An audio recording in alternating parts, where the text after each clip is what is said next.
എല്ലാ കൂട്ടുകാർക്കും ഒരിക്കൽ കൂടെ സ്വാഗതം. ഇന്ന് എൻ്റെ ഇൻ്റർവ്യൂ കഴിഞ്ഞ ദിവസമായിരുന്നു. രാവിലെ 8 മണിക്കാണ് കേട്ടോ എനിക്ക് എത്തേണ്ടിയിരുന്ന സമയം.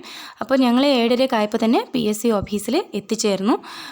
8 മണി ഏകദേശം 8 മണി ആയപ്പോൾ തന്നെ മെമ്മോയ്ക്കകത്തുള്ള ഒരു സീരിയൽ നമ്പർ ഉണ്ടല്ലോ, അതിനനുസരിച്ചിട്ട് സർട്ടിഫിക്കറ്റ് വെരിഫിക്കേഷനായിട്ട് ഞങ്ങളെ അറേഞ്ച് ചെയ്തിരുത്തി. എനിക്ക് മൂന്നാമതായിട്ടായിരുന്നു സർട്ടിഫിക്കറ്റ് വെരിഫിക്കേഷൻ. അപ്പോൾ അതൊക്കെ കഴിഞ്ഞ് ഞങ്ങൾ കുറേ സമയം വെയിറ്റ് ചെയ്തു. 9 മണിയോടുകൂടെ തന്നെ ഇൻ്റർവ്യൂ സ്റ്റാർട്ട് ചെയ്തു. അപ്പോൾ കുറേ ക്ലാസ്സുകളൊക്കെ ചെയ്യാൻ വേണ്ടിയിട്ടായിരുന്നാലും അല്ലാതെയൊക്കെ കുറേയൊക്കെ പ്രിപ്പയർ ചെയ്തിട്ടാണ് പോയത്. അത്യാവശ്യം ആത്മവിശ്വാസം ഉണ്ടായിരുന്നുവെങ്കിലും ഇൻ്റർവ്യൂവിന് തൊട്ട് മുന്നേ ആയിട്ട് ഇത്തിരി ഒരു ടെൻഷൻ തോന്നിയേ. എന്നാൽ കയറിക്കഴിഞ്ഞപ്പോൾ അത് വേണ്ടിയില്ലായിരുന്നെന്ന് തോന്നി.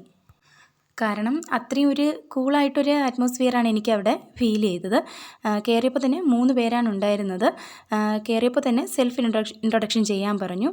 അപ്പോൾ അതിനെക്കുറിച്ച് ഞാനിങ്ങനെ പറഞ്ഞു. പേരും ക്വാളിഫിക്കേഷനും സ്ഥലവും ബാക്കിയുള്ള ഫാമിലി മെമ്പേഴ്സിനെ കുറിച്ചുമൊക്കെ ഞാൻ അതിൽ ഡീറ്റെയിൽഡായിട്ട് തന്നെ പറഞ്ഞു. ഏറെക്കുറെയുള്ള ചോദ്യങ്ങളും ബയോഡേറ്റ ബേസ് ചെയ്താണ് കേട്ടോ ചോദിച്ചത്. അപ്പോൾ ഞാനതിൽ ബയോഡേറ്റയിൽ കൊടുത്തിട്ടുണ്ടായിരുന്നു ഞാനിപ്പോൾ ഒരു ഹൈസ്കൂൾ അധ്യാപികയാണെന്ന് പറഞ്ഞിട്ടുണ്ടായിരുന്നു. അപ്പോൾ എന്നോട് ഏത് സബ്ജക്റ്റാണ്, അപ്പോൾ ഞാൻ മലയാളമാണ് എൻ്റെ വിഷയം, ഡിഗ്രി PG അതാണ്. അപ്പോൾ അതിനെ ബേസ് ചെയ്തിട്ടുള്ള ക്വസ്റ്റ്യൻസാണ് ആദ്യം ചോദിച്ചു തുടങ്ങിയത്. ആദ്യം തന്നെ ഒരു കവിത ചൊല്ലുമെന്നാണ് ചോദിച്ചത്. അപ്പോൾ ഞാനിങ്ങനെ ആന്ന് പറഞ്ഞു.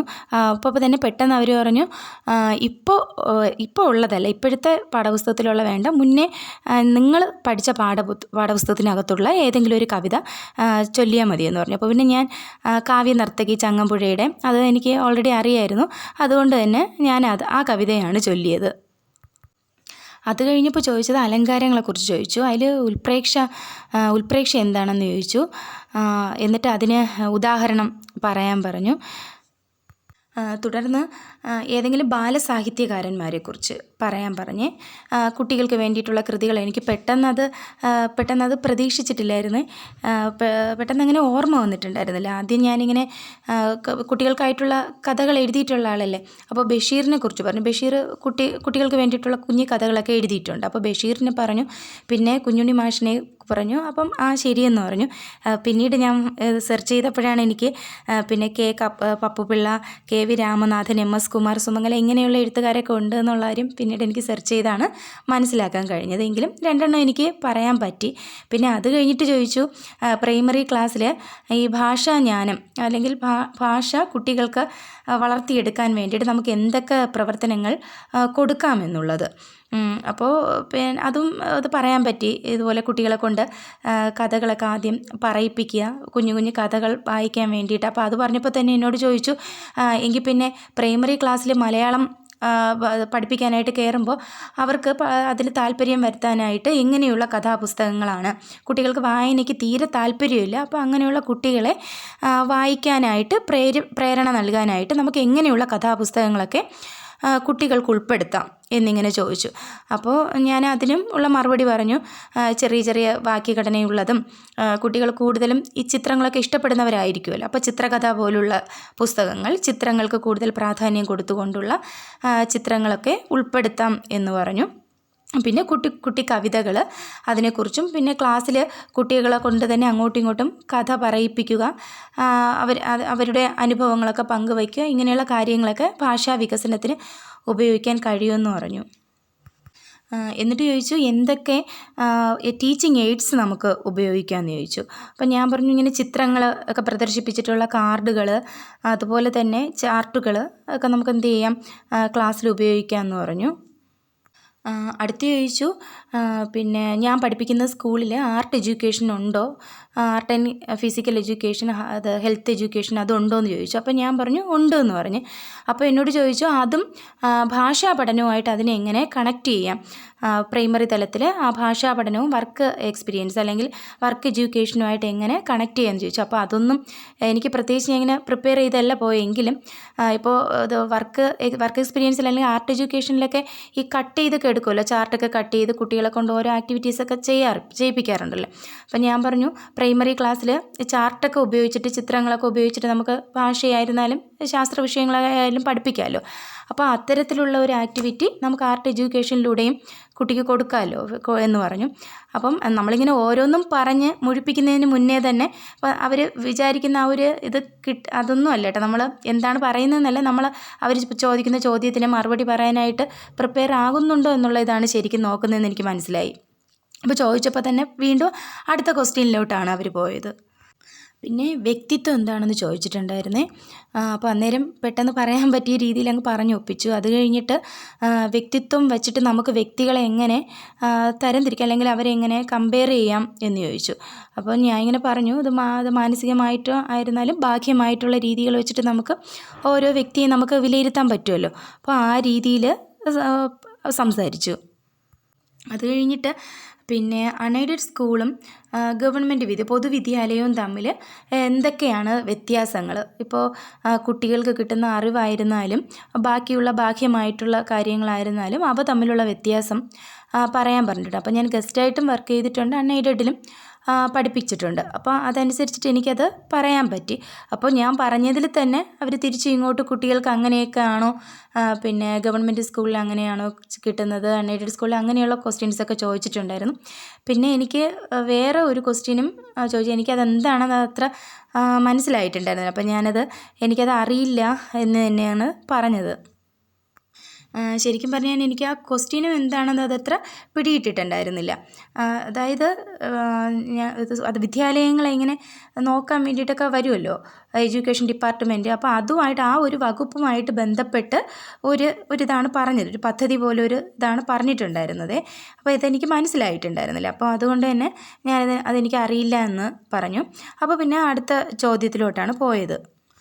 അടുത്ത് ശാസ്ത്രവുമായിട്ട് ബന്ധപ്പെട്ടുള്ള ക്വസ്റ്റ്യൻസും ചോദിച്ചിട്ടുണ്ടായിരുന്നേ. അപ്പോൾ പ്രൈമറി തലത്തിൽ ഒരു ശാസ്ത്ര അധ്യാപികയായിട്ടാണ് നിങ്ങൾ കയറി ചെല്ലുന്നതെങ്കിൽ ക്ലാസ്സിലിരിക്കുന്ന കുട്ടികൾക്ക് ശാസ്ത്രത്തോട് അധികം താല്പര്യമില്ല. അപ്പോൾ അങ്ങനെയുള്ള കുട്ടികളിൽ എങ്ങനെ ശാസ്ത്രത്തിനെ അവർക്ക് ഇൻട്രസ്റ്റ് ഉള്ളതാക്കി മാറ്റാം ഒരു അധ്യാപിക എന്നുള്ള നിലയിൽ അങ്ങനെ ചോദിച്ചപ്പോൾ ഞാനിങ്ങനെ പറഞ്ഞു, കുട്ടികളെ നിരീക്ഷിക്കാൻ വേണ്ടിയിട്ടുള്ള അവസരങ്ങളല്ലേ, പുറത്തോട്ട് മുറിയിൽ നിന്നും പുറത്തോട്ട് കൊണ്ടുപോയി പരിസരം നിരീക്ഷിക്കാനും പ്രകൃതിയിലെ കാര്യങ്ങളെ കുട്ടിയോട് ചോദിച്ച് മനസ്സിലാക്കി അവനോട് നിരീക്ഷിച്ചിട്ടുള്ള കുറിപ്പുകൾ പറയാനും ഒക്കെ പറഞ്ഞു കഴിയുമ്പോൾ അത്തരത്തിലാണ് പറഞ്ഞത്. പിന്നെ ചാർട്ടുകൾ, കുട്ടികളെ സ്വാധീനിക്കും വിധത്തിലുള്ള ചാർട്ടുകളും ചെറിയ ചെറിയ പരീക്ഷണങ്ങളൊക്കെ ക്ലാസ് റൂമിൽ ചെയ്യിക്കാമല്ലോ, അത്തരത്തിലങ്ങനെ പറഞ്ഞു. ഞാൻ പറഞ്ഞ മറുപടികളാണ് കേട്ടോ ഞാൻ ഇതിലോട്ട് പറയുന്നത്. അപ്പോൾ ഈ ചോദ്യങ്ങളെ വെച്ചിട്ട് നിങ്ങൾ കുറച്ചുകൂടെ എന്ത് ചെയ്യുക, കുറച്ചുകൂടെ ഒന്ന് അന്വേഷിച്ച് പഠിക്കുക. അപ്പോൾ ഉടനെ തന്നെ അടുത്ത് ചോദിച്ചു, എന്തൊക്കെ ഉപാധികളാണ് നിങ്ങൾ സ്വീകരിക്കുക ഒരു പ്രൈമറി ക്ലാസ്സിലെന്ന് ചോദിച്ചു. അപ്പോൾ എനിക്ക് പെട്ടെന്ന് ആദ്യം ഫീൽഡ് ട്രിപ്പിനെ കുറിച്ച് ഫീൽഡ് ട്രിപ്പ്, അപ്പോൾ എന്നോട് ചോദിച്ചു ഫീൽഡ് ട്രിപ്പിനൊക്കെ കുട്ടികളെ തീരെ ചെറിയ കുട്ടികളാണെങ്കിൽ, അപ്പോൾ ഞാൻ പറഞ്ഞു ഇങ്ങനെ സ്കൂളുമായിട്ട് വളരെ ദൂരമില്ലാത്ത സ്ഥലങ്ങൾ സന്ദർശിക്കാനും സയൻസുമായിട്ട് ബന്ധപ്പെട്ട സ്ഥലങ്ങൾ സന്ദർശിച്ച് അവർക്ക് അതിനുള്ള ഫീഡ്ബാക്കൊക്കെ കൊടുക്കാം എന്ന് പറഞ്ഞു. ഇത് പറഞ്ഞതിൽ ചില ക്വസ്റ്റ്യൻസൊക്കെ ചോദിച്ചപ്പോൾ തന്നെ അന്നേരം പെട്ടെന്ന് കുറച്ചൊന്ന് ആലോചിക്കാനും പെട്ടെന്നുള്ള ആ ഒരു ടെൻഷനിൽ കുറച്ചൊക്കെ വിട്ടുപോയിട്ടുണ്ട്. അപ്പോൾ പിന്നീട് ആലോചിച്ചപ്പോഴാണ് കുറച്ചുകൂടെ നല്ല രീതിയിൽ പറയായിരുന്നു. അപ്പോൾ എല്ലാവരുടെയും അവസ്ഥ അത് തന്നെ ആയിരിക്കും. അപ്പോൾ എനിക്ക് പറയാനുള്ളതിന് മുന്നേയുള്ള ക്ലാസ്സുകളിൽ ഞാനിത് തന്നെയാണ് പറയുന്നത്. എന്ത് ചെയ്യുക, ആത്മവിശ്വാസത്തോടെ കൂടെ പോവുക. നമ്മൾ എന്തെങ്കിലുമൊക്കെ ഒരുപാട് അങ്ങനെ പഠിച്ചത് കറക്റ്റായിട്ടുള്ള ആൻസർ പറയണമെന്നല്ല കേട്ടോ. നമ്മൾ ഇൻ്റർവ്യൂ ബോർഡിനെ എങ്ങനെയാണ് സമീപിക്കുന്ന എന്നുള്ളതാണ് അവർ നോക്കും. നമ്മുടെ ഭാഗത്തു നിന്ന് ഒരു സ്കൂളിൽ ക്ലാസ് റൂം കിട്ടിക്കഴിഞ്ഞാൽ, നമ്മുടെ ഫ്രണ്ടിൽ കുറേ കുട്ടികളെ കിട്ടിക്കഴിഞ്ഞാൽ കുട്ടിയുമായിട്ട് നമ്മൾ എങ്ങനെ ഇൻറ്ററാക്റ്റ് ചെയ്യുന്നു, അല്ലേ, നമ്മുടെ പിന്നെ ഇൻ്റർവ്യൂവിനെ നമ്മൾ ഫേസ് ചെയ്യുന്നതനുസരിച്ചിട്ട് ക്ലാസ് റൂം നമ്മൾ എങ്ങനെ കൈകാര്യം ചെയ്യും എന്നുള്ള രീതിയാണ് അവർ ശരിക്കും പറഞ്ഞാൽ നോക്കുന്നത്. ഇന്നത്തെ എൻ്റെ ഇൻ്റർവ്യൂവിൽ നിന്ന് എനിക്ക് മനസ്സിലായെന്ന് വെച്ചാൽ ബയോഡേറ്റയാണെന്ന് തോന്നുന്നു ഇൻ്റർവ്യൂവിൻ്റെ പ്രധാന ഒരു ഘടകമായിട്ട് എനിക്ക് തോന്നിയത്. കാരണം എന്ന് വെച്ചാൽ പിന്നെ ഒത്തിരി കാര്യങ്ങൾ ബയോഡേറ്റ ബേസ് ചെയ്തിട്ടുള്ളതായിരുന്നു ചോദിച്ചിരുന്നത്. കൂടുതലും മലയാള ഭാഷയായിട്ട് റിലേറ്റ് ചെയ്തിട്ടുള്ള കാര്യങ്ങളായിരുന്നു എന്നോട് ചോദിച്ചത്. അപ്പോൾ അത് ചോദിക്കുന്നതിനിടയിൽ തന്നെ ചോദിച്ചു, പിന്നെ MA BEd കഴിഞ്ഞിട്ട് TTCക്ക് പോയതാണോ എന്ന് ചോദിച്ചു. അപ്പോൾ ഞാൻ പറഞ്ഞു അല്ല, ആദ്യം TTC കഴിഞ്ഞിട്ടാണ് ഞാൻ പിന്നെ BAയും PGയും പിന്നെ BEdും ഒക്കെ ചെയ്തതെന്ന് പറഞ്ഞു. അപ്പോൾ ഇങ്ങനെയുള്ള കാര്യങ്ങളെല്ലാം തന്നെ ബയോഡേറ്റ ബേസ് ചെയ്തിട്ടുള്ള കാര്യങ്ങളാണ് ചോദിച്ചിരുന്നത്. അപ്പം നമ്മൾ ബയോഡേറ്റ എഴുതിയവർ ഇപ്പോൾ LPനിപ്പോൾ ഇൻ്റർവ്യൂ കഴിയാൻ പോവുകയാണ്. ഇപ്പോൾ UPക്ക് പ്രിപ്പയർ ചെയ്യുന്നവരായിരുന്നാലും അതിനകത്തുള്ള കാര്യങ്ങൾ, നമ്മളെ ക്വാളിഫിക്കേഷൻ, അതൊക്കെ നമ്മൾ അതിനകത്ത് എഴുതുമല്ലോ. നമ്മുടെ എക്സ്പീരിയൻസ് അതൊക്കെ എന്ത് ചെയ്യണം നല്ലപോലെ മനസ്സിലാക്കി എന്തൊക്കെ ചോദ്യം വരാം, എവിടെ നിന്നൊക്കെ അത് വരാം എന്നുള്ളത് ഒന്നുകൂടെ ഒന്ന് ആലോചിച്ച് ഓർത്തൊക്കെ എടുത്ത് മനസ്സിൽ വച്ചിട്ട് വേണം ഇൻ്റർവ്യൂവിന് പോകാനായിട്ട്.